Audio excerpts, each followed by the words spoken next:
Liturgie est une forme standard pour les services religieux publics. L'Écriture ne définit aucune forme standard de service de culte pour l'Église. En même temps, plusieurs passages du Nouveau Testament nous donnent des ingrédients importants qui devraient faire partie d'une Église locale saine.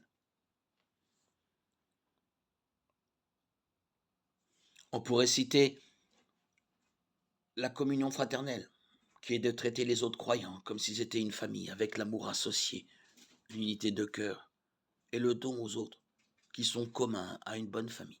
Acte 2, 44-46. L'observance des ordonnances telles que le baptême des croyants, le souvenir de la Sainte Seine, la communion, acte 2, 41, 42, 46, 1 Corinthiens 11, 22, 32.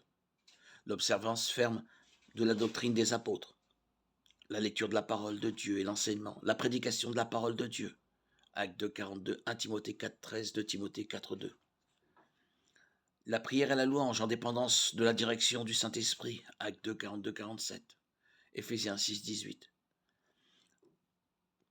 L'évangélisation et la formation de disciples, tous les membres de l'Église utilisant leurs dons spirituels pour servir le Christ en tant que membres du corps du Christ.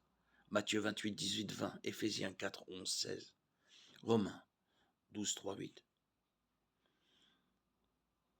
Si certaines églises sont qualifiées de liturgiques en raison de l'ordre et de la manière très formelle et prédéterminée de leur culte, toutes les églises ont dans une certaine mesure un format qu'elles suivent généralement. La principale distinction serait à la fois le degré de vérité et la possibilité de changer ce format commun si nécessaire. Il est évident d'après Acte 13 que l'église de la ville d'Antioche était flexible en ce sens qu'elle était ouverte à la direction du Saint-Esprit. Si une église est tellement liturgique que les changements selon la direction du Saint-Esprit ne sont pas possibles, la liturgie est allée trop loin.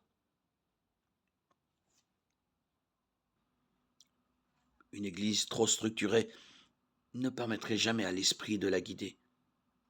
Elle a déjà son propre agenda, elle n'a pas besoin du sien.